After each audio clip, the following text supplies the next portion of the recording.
I was 79 years old the day my own grandson looked me in the eyes and told the nurse at St. Luke's that I wasn't all there anymore. He said it calmly, like he was describing the weather. "Grandpa gets confused," he told her.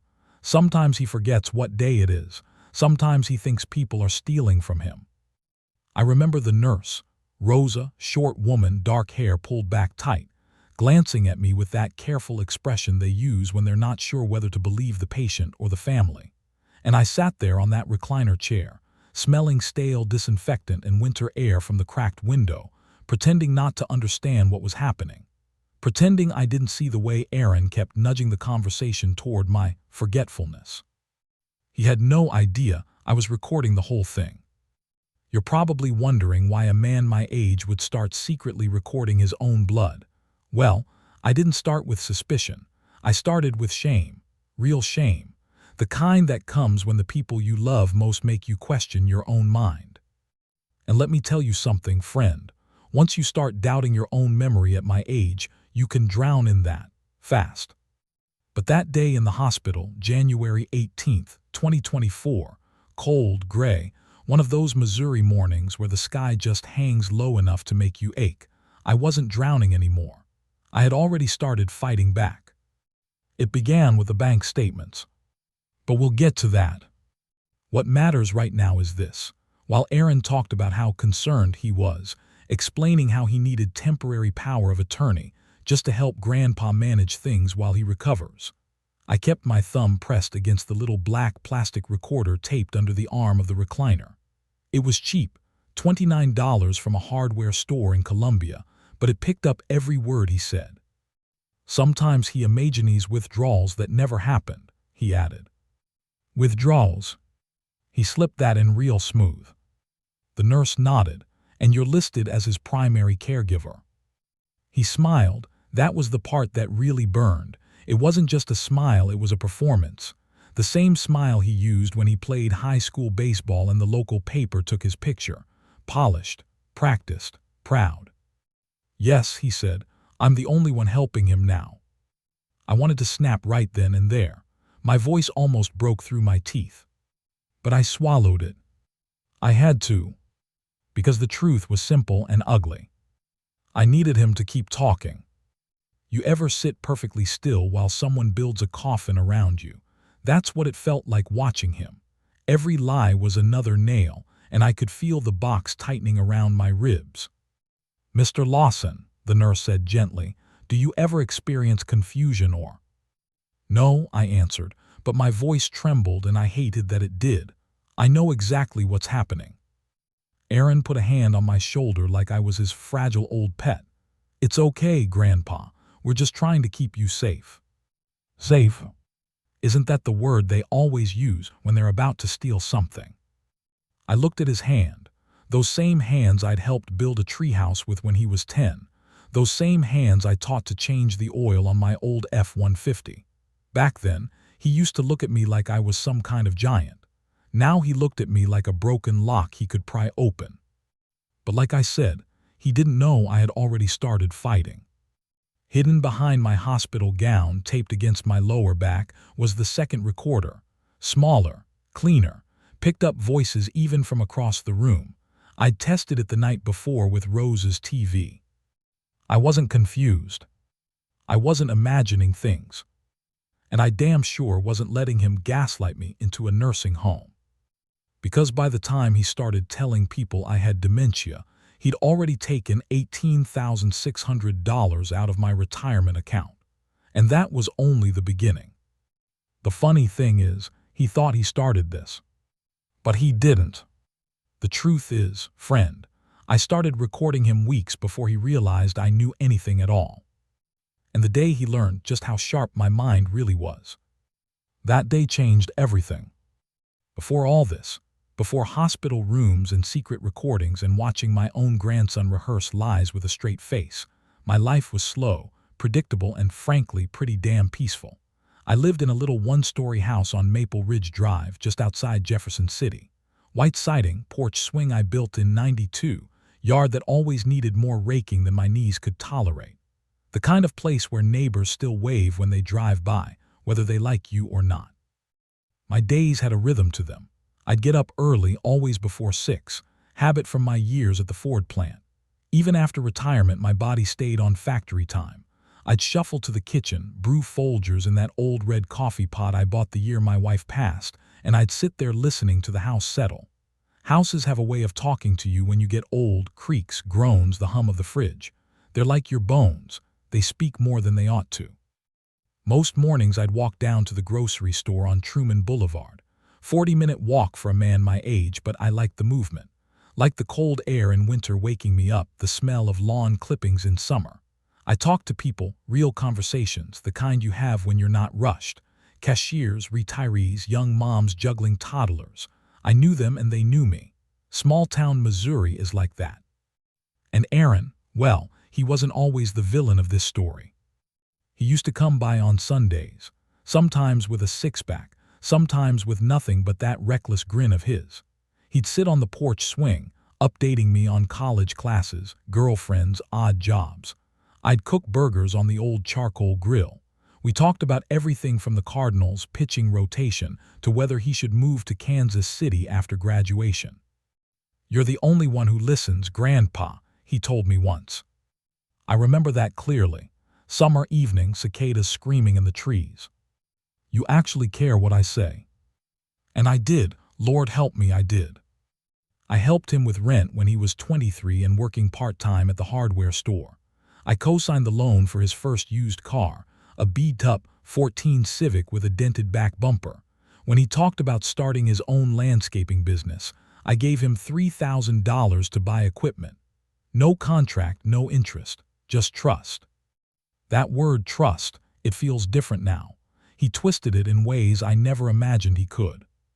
The first crack, looking back, came maybe 2 years before the hospital incident. It was small, almost invisible, and that's how these things start, quiet as a splinter. He asked for my bank login one afternoon, said he needed to help me set up online billing to make things easier. I remember the conversation. "Grandpa, come on," he said, leaning over my kitchen table. "You still driving across town just to pay utilities? Let me show you something." I hesitated. "Your grandmother never trusted computers with money." He laughed. "Grandma was born before microwaves, Grandpa. Things change." I should have said no. I should have followed that little twinge in my chest. But I handed him the folder with my passwords, like a fool who believed loyalty was a shield against greed. He typed quickly, too quickly. "You don't have to worry about anything anymore," he said. "I'll take care of it." I didn't know it then, but he had already transferred small amounts, $40 here, $25 there, from my checking to his Venmo, just testing the waters, just seeing if the old man would notice. And I didn't. Not at first. Before all this came crashing down, I still believed Aaron was a good kid who'd lost his way a little, not someone capable of orchestrating a full-scale betrayal. I defended him when my daughter hinted he might be taking advantage of my generosity. I brushed it off when my neighbor Jim said he saw Aaron driving a brand new truck for someone who doesn't work much. "He's just young," I told them. "We were all stupid at his age." But the truth I didn't want to face was that he had begun to look at me differently. Not like a grandfather, not like family, more like an opportunity, a resource. A man whose bones were tired, whose mind, he thought, was softening. A man who could be nudged gently into doubt. I still remember one moment with painful clarity. We were sitting at my dining table, sorting through mail. My hands were shakier than usual, arthritis acting up from the cold. I dropped an envelope and he picked it up but didn't hand it back right away. Instead, he stared at me. "Grandpa," he said softly, "you okay?" "Of course I'm okay," I told him, "just stiff." He nodded, but the look he gave me wasn't concern. It was assessment. Calculating. Like he was marking something down in an invisible ledger. That was the beginning, even if I didn't know it. But back then, life still moved like it always did. I went to the VFW hall on Thursdays for chili and cheap beer. I sat in the park behind the courthouse and fed the birds. I watched game shows in the evening, yelling answers at the TV like somebody was keeping score. I wasn't lonely, not really. And I wasn't fragile. I wasn't out of my mind or slipping into dementia. I was just a 79-year-old man living quietly, holding onto the belief that family, especially a grandson, would never do what Aaron eventually did. Before the storm hit, my world was simple. But you know what they say about calm waters. They hide the currents underneath. And in my house, in my bank account, in my relationship with the boy I once trusted more than anyone, those currents had already started shifting. Soon enough, they would pull me under. I've thought a lot about when the first real crack formed, when the ground shifted just enough under my feet that I should have known something was wrong. Not the small things, not the little withdrawals or the too eager offers to help. No, I mean the moment the truth brushed past me like a cold draft, and I ignored it because I didn't want to believe what it meant. For me, that moment came on April 11th, 2023. It was a Tuesday. I remember because Tuesdays were my grocery days, and I'd walk the half-mile back from Dillon's with a bag of apples and a loaf of rye bread. My knees were singing like rusted hinges. When I opened my front door, the house felt wrong. Not ransacked or anything so dramatic, just disturbed in some way I couldn't put my finger on. Have you ever walked into a room and felt the air displaced, like someone stepped out just before you stepped in? That's what it felt like. And I noticed something else, a faint smell. Aaron wore this cheap body spray that always reminded me of high school locker rooms, something musky and artificial. I caught a trace of it drifting through my living room. "Aaron," I called out. No answer. I checked the kitchen, empty, the bedroom, empty. But then I saw it, my desk drawer wasn't fully closed. Not open, not rifled through, just enough to signal that a stranger had touched it. Except this stranger wasn't a stranger. He was my grandson. When I pulled the drawer open, my checkbook was sitting at a slightly different angle. Same with the envelope where I kept printed account statements. I lifted the checkbook. The last check was missing. For a second, my throat tightened. Maybe I used it, I muttered. Maybe I forgot. That sentence right there, that was his first real victory. Getting me to question my memory instead of questioning his behavior. I stood there, checkbook in hand, flipping pages. The missing check was 1847. Payee line blank, just torn out clean. I told myself, you probably wrote one for the plumber, even though I hadn't needed a plumber in months. That night at dinner, I asked him about it casually. "Say, Aaron, did you stop by today?" He didn't miss a beat. "Yeah, Grandpa, you asked me to drop off your prescription." I hadn't asked him to. My memory wasn't perfect, but it wasn't that bad. "And while you were here," I continued, "did you go through my desk?" He blinked once too slowly. "No, why would I go through your desk?" I nodded, just checking. He went back to eating, but there was something different in his face, like he was waiting to see if I'd push further. When I didn't, he relaxed. Too much. "Everything okay?" he asked, sounding kind but watching me like a hawk watches a mouse that isn't running fast enough. "I'm fine." He smiled. "Good, you seemed a little off last time I came." There it was. The first seed planted. He said it lightly, like he was commenting on the weather. I should have shut it down, should have told him I wasn't off, I wasn't confused, I wasn't slipping. But I didn't want to look paranoid. I didn't want to be the old man who accused people without proof. So I stayed quiet. And that silence, mine, gave him room to grow bolder. The phone call. 3 weeks later, on May 2nd, I got a call from Mid-State Credit Union. "Mr. Lawson," the woman said, "we're calling to verify a cash withdrawal you made yesterday." My stomach dropped. "What withdrawal?" $620, she said, taken from the Jefferson City branch at 3:48 p.m. I froze. At 3:48 p.m., I'd been at the VA clinic getting my blood pressure checked. I hadn't stepped foot in a bank. I didn't withdraw anything. The woman paused just long enough to make me feel like she didn't quite believe me. "Are you sure, sir?" There it was again, that same insinuation, that same tone Aaron had started using. "Ma'am," I said, voice shaking, "I'm sure." After a moment she said, "All right, we'll flag the account." I hung up the phone and sat there staring at the wall, the quiet in my house heavy and suffocating. Something was wrong, deeply wrong. But instead of marching straight to Aaron, I hesitated, because I could hear his voice in my head. "Grandpa, maybe you got mixed up. Grandpa, you've been forgetting things. Grandpa, don't worry, I'll handle it."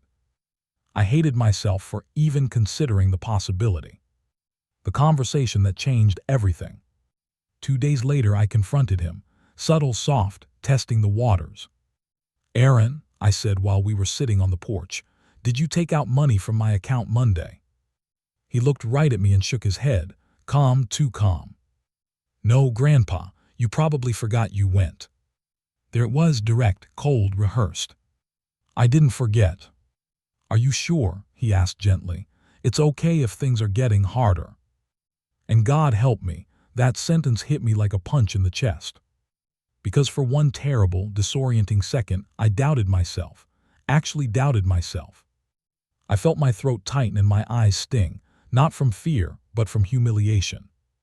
He watched me with this soft expression that wasn't concern. It was confirmation, like he was cataloging my reaction as another piece of evidence for his case. That day was the crack, the first real break in the foundation. The moment when I saw him not as my grandson, but as something else. A threat. And that night, for the first time in my 79 years, I sat at my kitchen table in the dark, a cup of cold coffee untouched in front of me, and whispered aloud, "Am I losing my mind?" The silence that answered me felt like a verdict. It took weeks before I learned the truth. I wasn't losing my memory. I was being hunted. And the next discovery, that was the moment everything shattered. I can tell you the exact minute my world broke open, because I've replayed it in my head so many times the edges are worn smooth. June 4th, 2023. 2:17 p.m. Hot Sunday, the kind where Missouri humidity sits on your shoulders like a wet blanket. I'd just come back from the VFW hall, sat down in my recliner with the mail stacked on my lap, bills, junk ads, a church newsletter, nothing unusual. I wasn't expecting anything unusual. That's how betrayal works. It doesn't arrive like a thunderstorm. It slips in like a draft under the door. I opened the envelope from Mid-State Credit Union last. A monthly statement. I flipped it open, not thinking anything except maybe I'd gone over on my utilities again. But the moment my eyes landed on the numbers, my breath snagged. $18,600, electronic transfer, April 12th. $1,200, ATM withdrawal, April 18th. $620, cash withdrawal, May 1st. $980, debit card purchase, MRK Enterprises, May 14th. There were more. Pages of them. Line after line after line. At first my brain wouldn't accept it. I blinked hard, rubbed my eyes, looked again. But the numbers didn't change. The balance at the bottom, half of what it should have been, didn't change. My hand started shaking so badly the pages rattled. I whispered, "No, no, no, no." Because here's the thing, I wanted to believe I had made a mistake. I wanted that more than anything, because if it wasn't a mistake, then the only other explanation was unthinkable.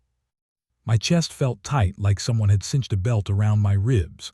I picked up my phone, old flip phone, scratched, stubborn, and scrolled through until I found Aaron's name. I stared at it, my thumb hovered over the call button. But instead of calling, I put the phone down. And for the first time since all this started, I let the suspicion fully enter my body, like a cold wind finding every crack in a house. My grandson had stolen from me. I didn't want it to be true, but the truth doesn't care about what we want. It doesn't soften itself for our hearts. I tried to breathe, but each inhale felt like swallowing sand. I stood up to steady myself and my knee buckled. I grabbed the kitchen counter and just stood there, hunched, lightheaded, listening to my heartbeat pound in my ears. I don't know how long I stood that way. But eventually something in me snapped into place. Not anger, not yet, something colder. Resolve. I grabbed the phone again, this time to call the bank. A woman named Stephanie answered. This is Mid-State Credit Union. How may I assist you today? This is Harold Lawson, I said, trying to steady my voice. I need to know who authorized recent transfers from my account. There was typing clicking, then. Mr. Lawson, these transfers were completed through your online portal. Username Lawson H79. My grandson set that up, I said, months ago. She paused. Were you aware withdrawals were being made? My stomach twisted. No. Sir, the device used for the transfers was registered to an account under the name. And there it was. The sentence that carved a hole clean through the center of me. Aaron Merrill. My grandson. My blood. The boy who used to sit on my lap and eat Cheerios out of my cereal bowl. The kid who cried when his parents divorced and said I was the only solid thing in his life. That kid had tunneled into my accounts like a thief in the night. I didn't say anything for several seconds. The silence stretched long enough that the woman on the phone asked if I was still there. Yes, I managed. I'm here. Would you like us to freeze the account? I wanted to say yes. God knows I did. But some small, stubborn part of me, some bruised part, needed to hear him explain himself, needed to look him in the eyes before I cut him off. No, I told her, not yet. After I hung up, I walked to the bathroom and splashed cold water on my face.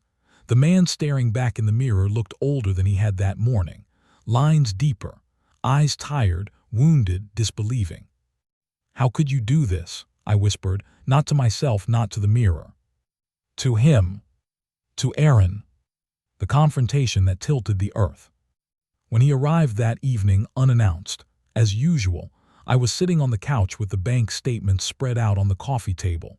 He looked at the papers, then at me, and I watched the exact second he realized what I had found. His smile flickered, just a tiny crack. Hey, Grandpa, everything okay? Sit down, I said. He hesitated before sitting. His eyes darted to the statements again. What's all this?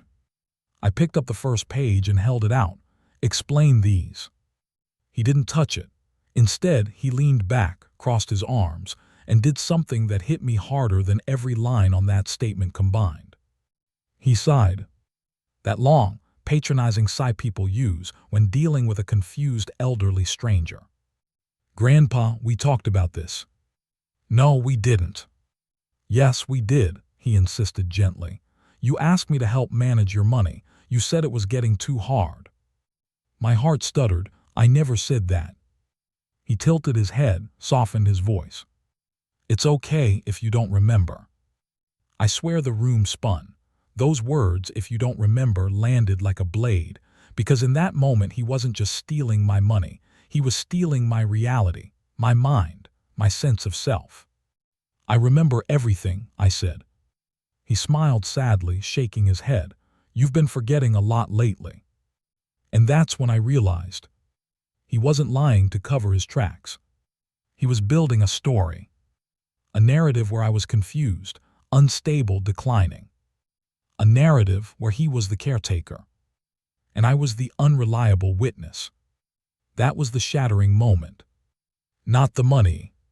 Not the deceit. Not even the betrayal. It was watching the boy I loved weaponize my age against me. He stood and put a hand on my shoulder. I'll take care of things, he whispered. Just trust me. But as he turned away, he didn't see my other hand slowly slide into my pocket. The recorder, the one I had bought just 3 days earlier, was warm against my palm. He thought he was winning.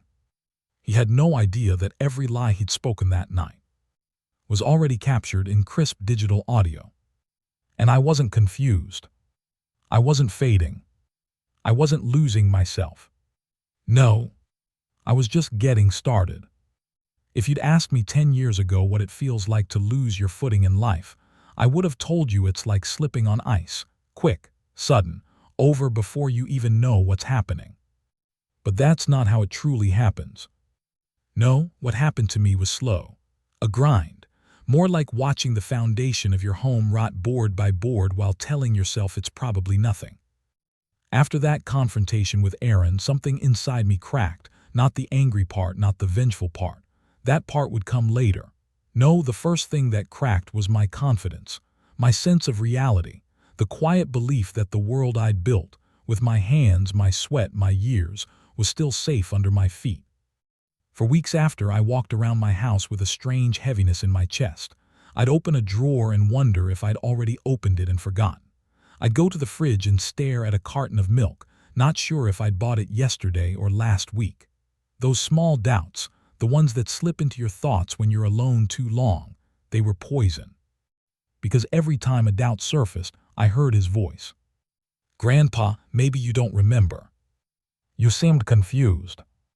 It's okay if things are getting harder." The worst part, I started believing him. The empty house. It's strange how loneliness distorts sound. After my wife died, the house was quiet, but it was a comforting quiet, like a blanket wrapped around me. But now, the quiet felt accusatory, cold. Every creak sounded like a reminder of what I'd lost. Every hum of the refrigerator echoed like a question I was terrified to answer. I'd wake up at 3 in the morning, chest tight, thinking, what if he's right? What if I am slipping? What if all this time I've been wrong? I'd sit at the kitchen table with a cup of coffee gone cold, replaying that conversation where he told me we talked about this. I'd swear on my wife's grave that we hadn't, but then I'd look at the bank statement and wonder if maybe I'd missed something, misclicked something, misremembered something. That's how elder abuse works. It's not just about money. It's about dismantling a person's reality. Piece by piece. The nursing home threat. The real punch to the gut came 2 weeks later. I was sitting on the couch watching a Cardinals game when the door opened and Aaron walked in without knocking, like he owned the place. He had that same soft, false concern painted on his face. "Grandpa, we need to talk." "What about?" He sat next to me, too close, and lowered his voice. "I talked to the social worker." My stomach dropped. "What social worker?" "You met her at the hospital." "Rosa, of course. She said you seemed disoriented," he continued, "and she suggested an evaluation." "Evaluation for what?" Though I knew the answer before he even said it. "Cognitive decline." The words hit me like a blow to the ribs. Sharp, mean, final. "I'm fine," I said. He gave me that rehearsed sigh again. "Grandpa, I'm trying to help. You can't live here alone anymore. It's not safe."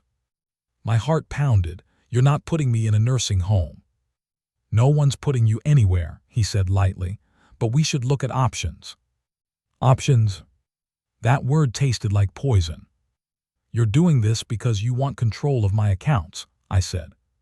He blinked slowly like I'd proven a point he was already expecting. "See, this is what I mean. You're getting paranoid." And damn him to hell, some tiny part of me wondered if he was right. Because I was scared. Scared in a way I hadn't been since Vietnam-era drills back in basic training. Scared in a way that made the walls feel too close. I didn't say another word. I just stood up and walked to the bathroom, shut the door, and stared at myself in the mirror again. My hands were trembling.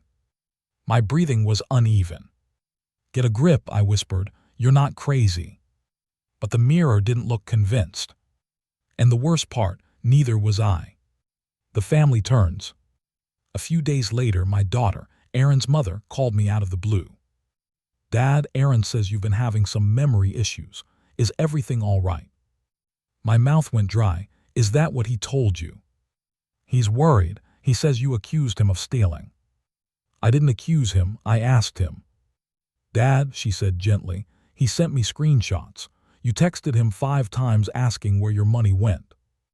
I felt my stomach twist. I had texted him, but not 5 times, twice. I was sure of it.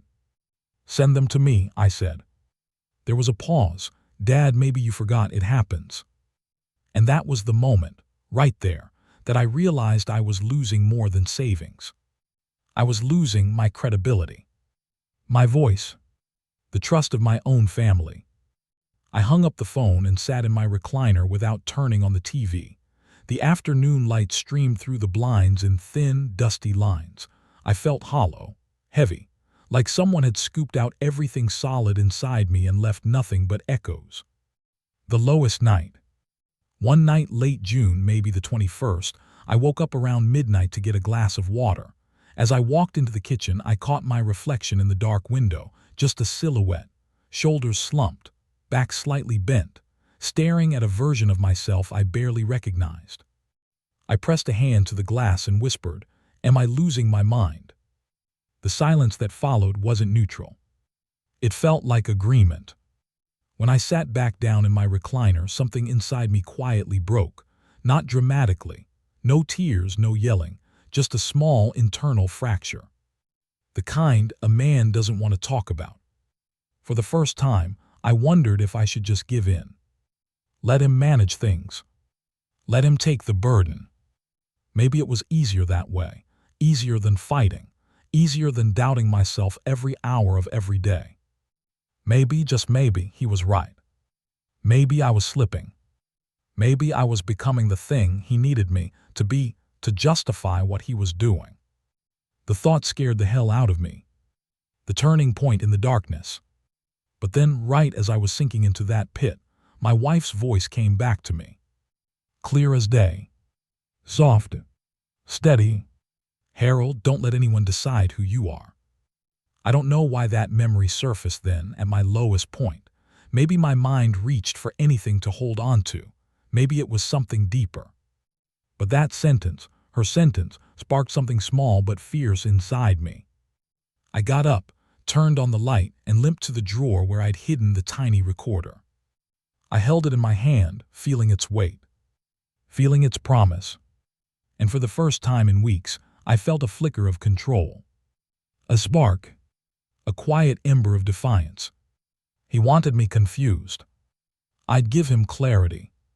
He wanted me weak. I'd give him strategy. He wanted me silent. I'd give him truth. If he wanted a confused old man, then he'd chosen the wrong damn grandfather. Because I wasn't done. Not by a long shot. The descent was over. It was time to climb. I've heard people say that when you get old, your world gets smaller. Maybe that's true for some folks, but when a man's been pushed into a corner, when his own grandson tries to wear him down until he can't tell up from down anymore, something strange happens. Your world doesn't shrink. It sharpens. Details you used to overlook suddenly matter. Voices you never listened to become important. And the people you thought were just passing through your life, well, some of them turn out to be the lifelines you didn't know you need. My turning point didn't come with a dramatic speech or a confrontation. It began quietly, almost embarrassingly quietly, the morning I went back to St. Luke's for a routine blood test. I didn't want to go. My knees were aching, I'd barely slept, and the thought of running into anyone who had heard Aaron's lies twisted my stomach. But when you're pushing 80, you don't skip doctor visits unless you're trying to die on schedule, and I wasn't ready for that yet. The hospital smelled the same, antiseptic, lemon cleaner, and that faint scent of anxiety people leave behind in waiting rooms. I sat in the vinyl chair, rubbing the back of my neck while the clock ticked loud enough to irritate me. That's when I heard her voice. "Mr. Lawson, you doing okay today?" I looked up. Rosa, same dark hair tied back, same kind eyes that always made me feel like I was being seen, not judged, not dismissed. Seen. "I'm all right," I said, "just tired." She didn't move on. She pulled up the chair beside me and lowered her voice. "You didn't seem all right last time you were here. You looked shaken." I shifted uncomfortably. "Just things at home." "With your grandson." My heart jumped. "Why do you ask?" She leaned in. "Because I've worked here 16 years, and I know what it looks like when someone's being spoken for instead of spoken to." That was the moment, right there, when I felt something inside me loosen. Not trust, not yet, but the sense that maybe I wasn't alone in this storm. Maybe someone else had seen what was happening behind Aaron's polished smile. "Can I ask you something?" I said quietly. "Of course." "Last time, did I seem confused to you?" She didn't hesitate. "No, you seemed scared." My throat went tight, not because she said it, but because she said it honestly. "That boy's manipulating you," she continued gently, "and I'm not saying that lightly." I swallowed hard. "He's been taking money from me." Her expression didn't change, but her eyes did. They sharpened. "Do you have proof?" "Some," I said, "not enough." "Then get more." 3 simple words, said with the kind of firmness I hadn't heard from anyone in a long time. That's when I told her about the recorder, the one taped under my recliner, the second one tucked behind the bookshelf, the conversations I'd collected, how shaky I'd felt doing it, like a criminal spying on his own blood. She didn't judge me, didn't flinch.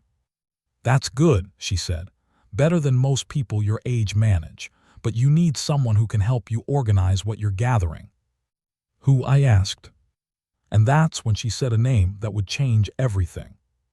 Margaret Chen, legal aid of Central Missouri. I blinked. "Legal aid I can't afford."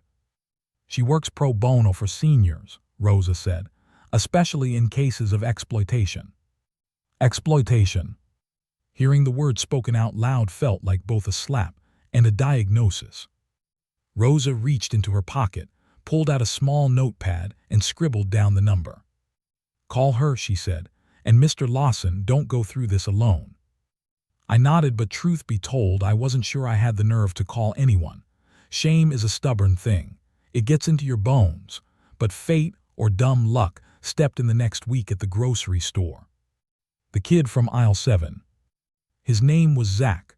24, skinny as a rake, thick glasses, worked part-time at the store.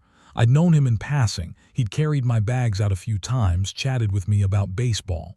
Smart kid, quiet, a little awkward, but in an earnest way.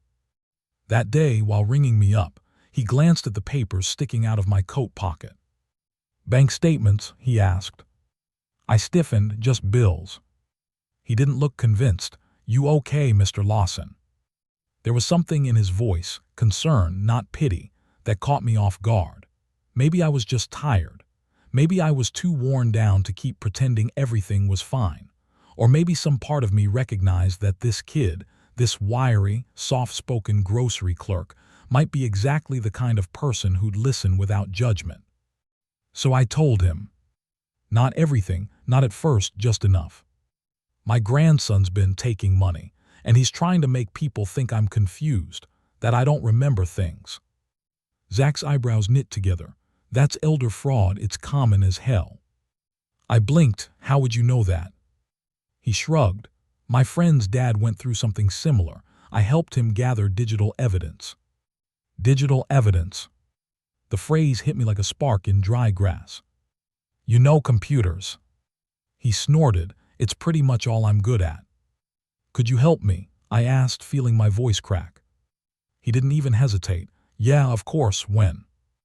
That question, when, felt like someone handing me back a piece of myself I thought I'd lost. "Tonight," I said, "if you're willing." "Absolutely." And just like that, I had an ally. The gathering begins. Zach came by that evening, laptop under his arm, nervous but eager. The house felt different with him there, brighter somehow, less suffocating. He sat at my kitchen table, tapping away like he was playing a piano. "Okay," he said. "First thing we do is pull every digital log Aaron touched." "Logs?" "Footprints," he explained. "Every time someone accesses your account, changes a password, makes a transfer, there's a trail." He typed faster. Lines of data scrolled across the screen.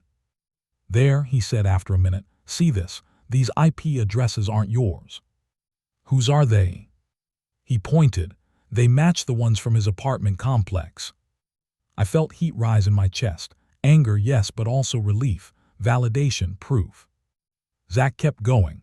He dug through emails, alerts, timestamps. Every discovery added another brick to the wall I was building. A wall between me and the lies Aaron had trapped me under. "You're not crazy," Zach muttered. "He's been all over these accounts." Something inside me steadied. For the first time in months, I felt anchored. The call that changed the game. The next morning, with my hands trembling for a different reason this time, I called the number Rosa had given me. "This is Margaret," a woman said on the other end, her voice clipped professional. "My name is Harold Lawson," I said. "I think my grandson is stealing from me." There was a brief pause. "Mr. Lawson," she said, "I'm very glad you called." Just like that, just with those words, I felt something shift. The descent was behind me. Now came the setup. The slow, deliberate gathering of truth. The careful building of a case, strong enough to break the lies Aaron had wrapped around me. And what came next? Well, that's when the trap truly began to form. When people talk about revenge, they picture fire and fury, shouting matches, confrontations, maybe a slammed door or two. But the truth is, real revenge, the kind that sticks, is quiet, slow, careful. It's a patient man tightening a knot one loop at a time until the whole rope holds steady. That's what Margaret told me the first time we met. It was June 27th, 2023. Hot, sticky morning, sun beating down on the brick building where Legal Aid of Central Missouri kept their offices. I had Zach drive me because my hands were shaking too hard to feel safe behind the wheel. Margaret Chen was 50-something, sharp glasses, sharper voice. She didn't waste time with pleasantries. She shook my hand, looked me dead in the eyes, and said, "Mr. Lawson, before anything else, your mind is perfectly intact. Don't let anyone convince you otherwise." I felt something in my chest unclench. Someone finally saying it, clearly, directly, felt like exhaling after months of holding my breath. We sat in her narrow office smelling of old books and lemon polish. Zach pulled up files on his laptop while Margaret clicked her pen and leaned forward. "Walk me through everything from the beginning." So I did. I told her about the missing check, the $18,600 transfer, the ATM withdrawals I hadn't made, the lies Aaron spun for my daughter, the nursing home talk. I showed her the bank statements, the scribbled notes, and finally, the recordings. She listened without interruption, nodding slowly. When I finished, she tapped her pen twice against her notepad.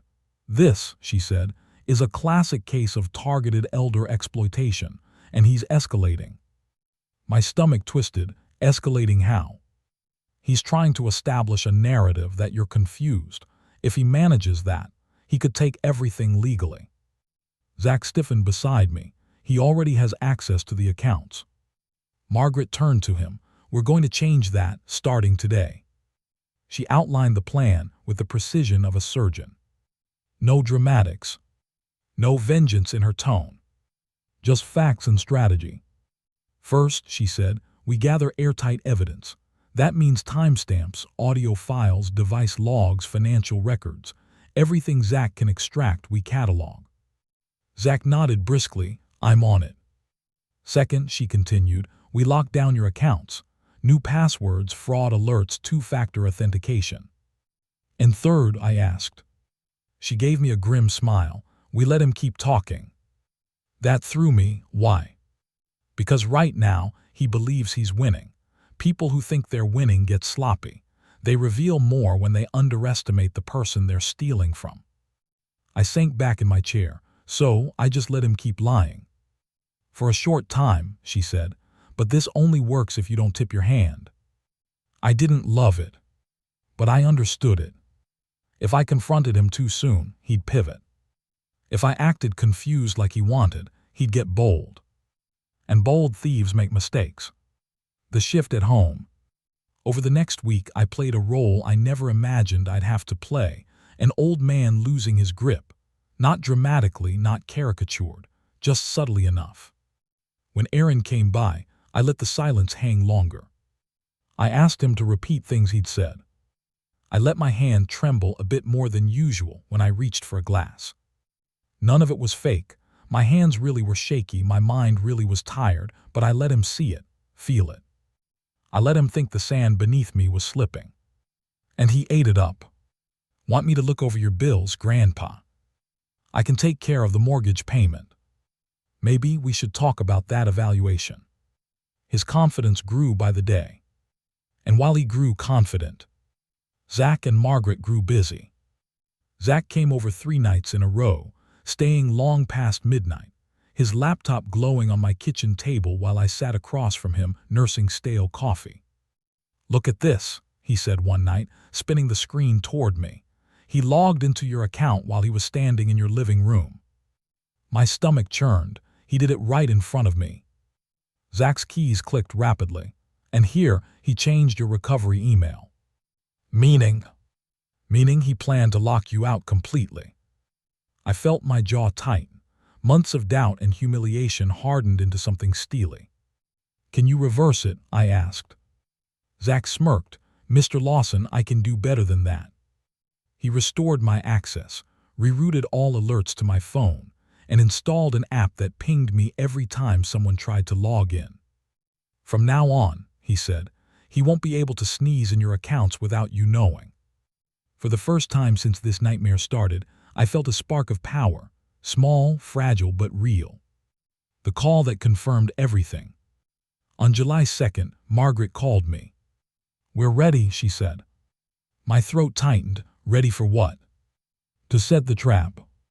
I swallowed. "What does that mean?" "It means we stop watching him steal," she said, "and we start documenting him trying to." I felt my pulse thrum in my temples. "And Mr. Lawson," she added, "this only works if you act exactly as you have been, calm, quiet, uncertain. He must believe you're slipping. If he suspects you're aware, he'll shift strategies." I nodded, even though she couldn't see it. "And once he makes his next move." She paused. "That's when we execute." The final piece. The last step of the setup came from an unexpected place, my daughter. She called one evening, while I was watching the sunset through the living room blinds. "Dad," she said gently, "Aaron told me you've been refusing help. What's going on?" For a moment, I almost told her everything. Almost. But Margaret's words echoed in my head. "You're right," I said softly. "Maybe I do need help." My daughter let out a long breath of relief. Thank God, I was so worried. It hurt, God, it hurt, to fuel the lie that had cut me so deeply. But this wasn't about pride anymore. This was a chess game. And for the first time, I wasn't the piece. I was the player.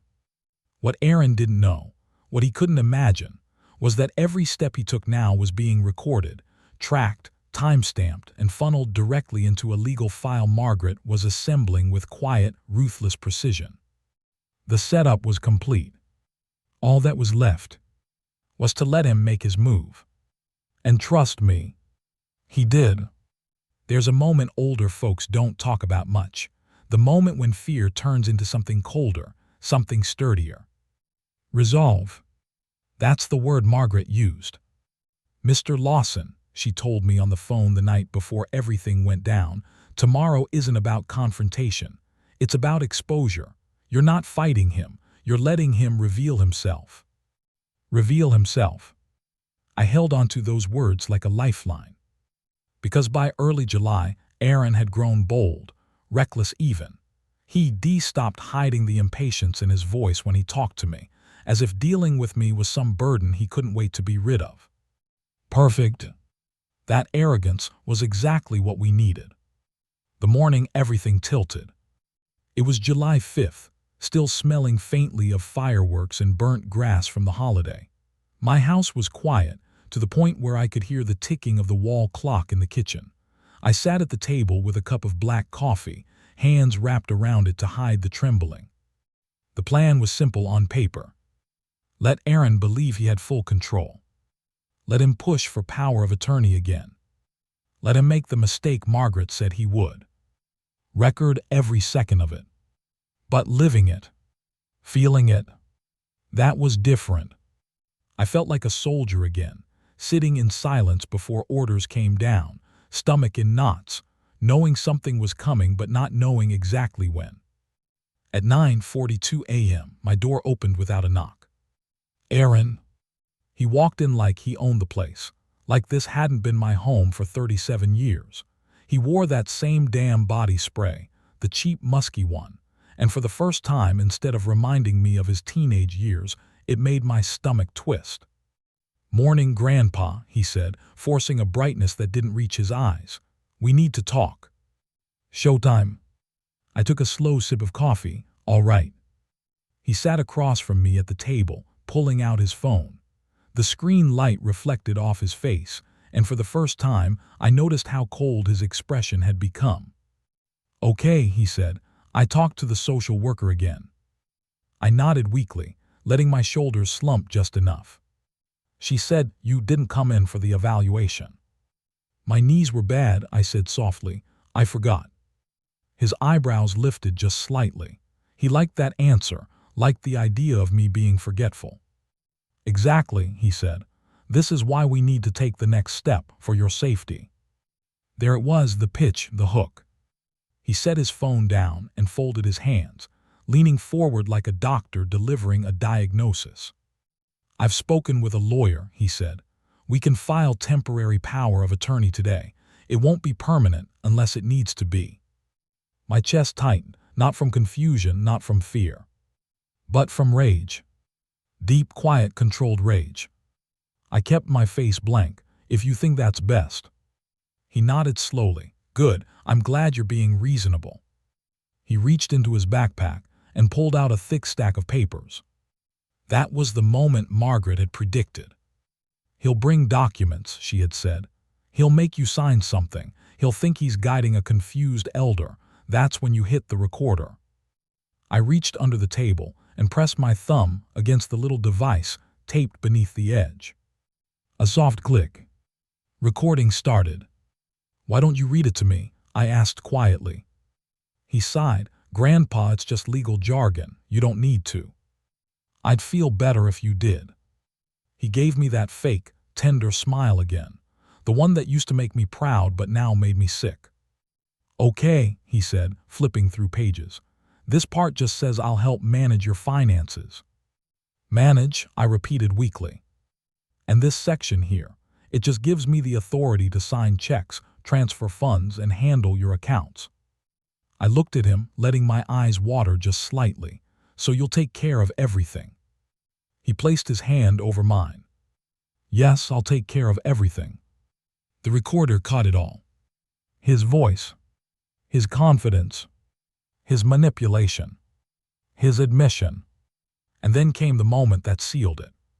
He pointed to the signature line and slid a pen toward me. "Go ahead," he said softly. "Sign right there." The shift. I held the pen. My hand trembled, part nerves, part arthritis. He took that as confirmation of my condition. His smile widened. His foot tapped anxiously under the table. He was excited. That excitement broke something in me. I looked him in the eyes for the first time that morning, really looked. "Aaron," I said slowly, "do you know what day it is?" He smirked. "Grandpa, it's okay if you don't." "It's July 5th, I said. 9:49 a.m., and you just told me you've been talking to a lawyer about taking control of my accounts." He froze. Just a flicker, barely noticeable, but I saw it. And I continued. "You just handed me legal documents without explaining what they actually do." His jaw tightened. "Grandpa." And I said, voice steady, "You just asked me to sign them while I'm alone with you." The smile dropped from his face. "What are you getting at?" he snapped. I set the pen down, folded my hands, looked him dead in the eyes. "Aaron," I said softly, "we're not alone." The reveal. He blinked, confused, then wary. "What?" "You and I said quietly, "are on speaker." He frowned. "What the hell are you talking about?" Behind me, on the counter, my old flip phone lay open, connected to Margaret's office number. She had told me exactly what to do. Let me hear him ask for power of attorney. Let me hear him misrepresent your capacity. Let me hear him admit to handling your accounts. We need his intent on record. The blood drained from Aaron's face. "Grandpa," he said carefully, "hang up the phone." "No," I said. His breathing changed, fast and shallow, like a man realizing the ground beneath him wasn't solid after all. "You tricked me," he said. I shook my head.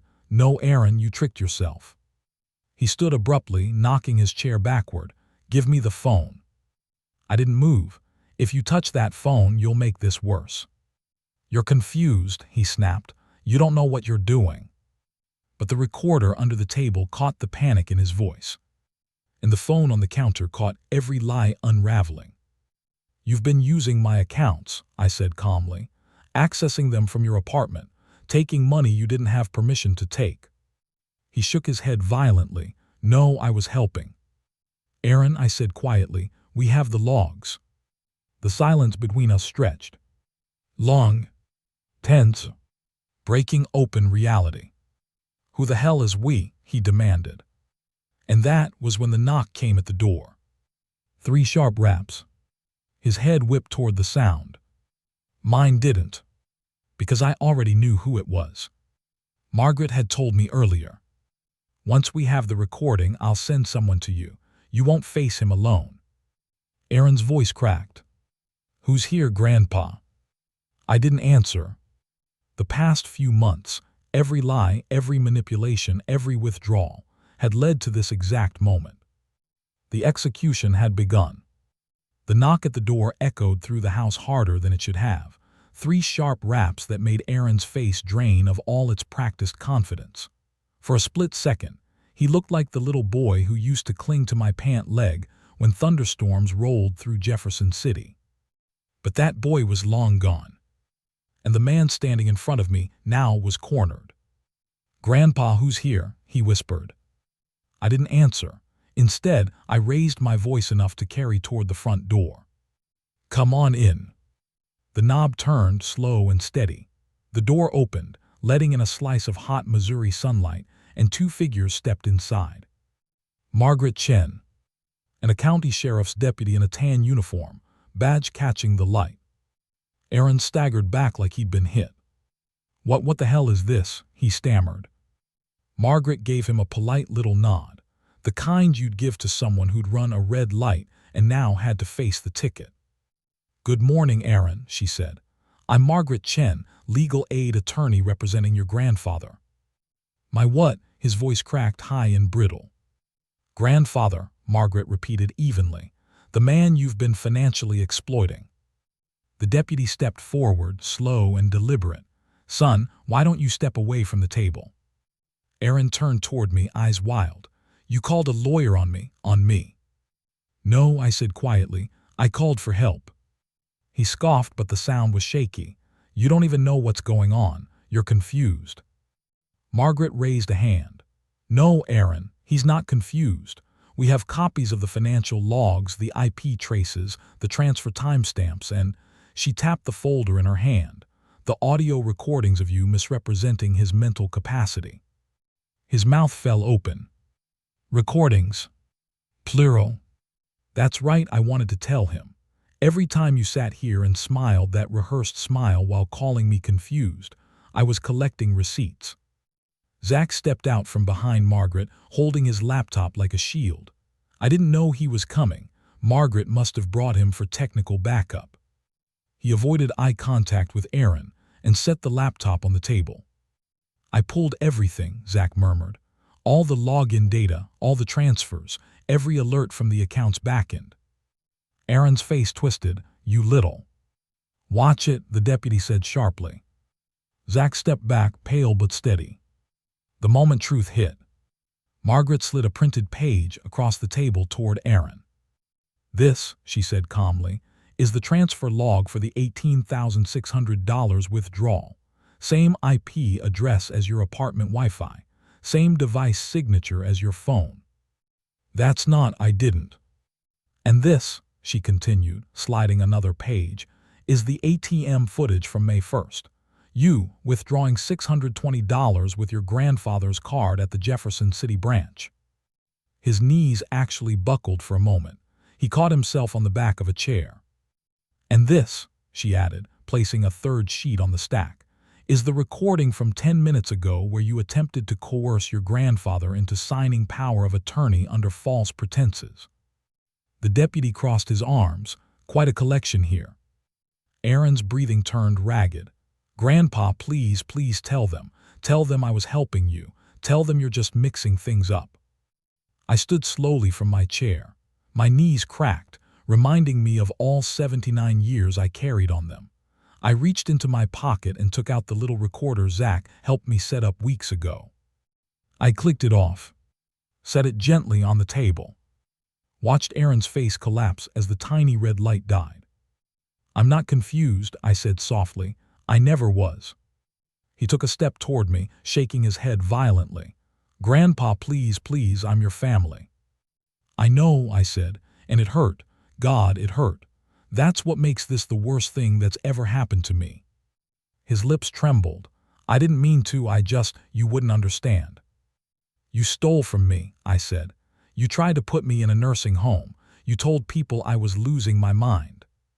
He opened his mouth, closed it again, then whispered the truth he'd been too proud to admit earlier. "I needed the money."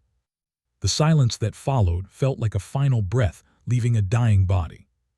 Margaret spoke first. "Deputy." The sheriff stepped forward. "Aaron Merrill, you're under investigation for financial exploitation of an elderly person, identity theft, and attempted fraud. I need you to step outside with me." "No, no, wait, Grandpa, please." He reached out a hand not to touch me but to plead. And I did something I didn't expect. I took a step back. It was the smallest movement, but it hit him harder than a slap. His face froze, eyes wide, mouth open, as the deputy took him gently but firmly by the arm. "Let's go," the deputy said. Aaron didn't fight, didn't yell. He just stared at me with a look I'll never forget. Not anger, not hatred, just realization. For the first time, he understood that the man standing in front of him, the old man he thought he could manipulate, corner, gaslight, was not the helpless figure he'd built up in his head. He was just my grandson, and I was just his grandfather. But one of us had remembered who we were, and the other had forgotten. The aftermath in the quiet house. When the door closed behind them, the house felt impossibly still. Zach let out a shaky breath. "Mr. Lawson, we got him." Margaret nodded once. "You did exactly what you were supposed to." I didn't answer, I couldn't. I just stared at the door where my grandson had stood moments earlier, pleading with eyes that once looked up at me with trust instead of fear. I felt no triumph, no rush, no satisfaction, only a long, aching emptiness. Because revenge doesn't fix the past. It doesn't restore trust. It doesn't heal betrayal. It simply exposes it. And once exposed, the pieces don't go back together the same way. As Margaret packed up the documents and Zach shut his laptop, I sank into my recliner, weary in a way that went deeper than age. "Mr. Lawson," Margaret asked gently, "are you all right?" I nodded slowly, just tired. Not physically, not even emotionally. Tired in the soul. Because the unraveling wasn't just his. It was mine too. The house was quiet for days after they took Aaron away. Not the uneasy quiet from before, where every creak made me wonder if my mind was slipping. But a different kind of silence. A heavy one. A truthful one. It's strange, friend. You'd think victory would feel lighter. But when the person you expose is someone you once held as a baby, someone you taught to fish at Binder Lake, someone you carried on your shoulders at the 4th of July fair, justice doesn't feel like a win. It feels like a funeral. Not his. Mine. Or at least the burial of the version of life I thought I still had. The weeks after, Margaret checked on me every few days, sometimes by phone, sometimes in person. Zach stopped by more often than my own family. He'd bring his laptop, run system checks, make sure no one was accessing anything they shouldn't be. "You're protected now," he'd say. Maybe I was. But there's no software patch for the heart. The community heard bits and pieces about what happened. Small towns in Missouri are like that. News leaks before the ink dries. Some folks treated me like a hero. Others treated me like a victim. I didn't feel like either one. I was just an old man who trusted too freely for too long. One afternoon, my daughter showed up at the house. She didn't knock. She just walked in with red eyes and a trembling voice. "Dad," she whispered, "why didn't you tell me everything?" I wanted to tell her I'd tried. That she believed him more than me. That she saw my age and his youth and thought the math was in his favor. But hurting her wouldn't heal me. So I just said I didn't want to believe it myself. She cried then, deep, wrenching sobs, because she finally saw what he'd done. Not just the money. Not just the lies. He'd broken something sacred between us. The trust a parent expects from the next generation. The belief that love counts for something. She held my hand for a long time. Neither of us talked after that. Sometimes silence is the only apology that makes sense. The court hearing. It took 3 months for the case to go through. 3 long months of paperwork, interviews, statements, evaluations. Margaret handled most of it. God bless that woman.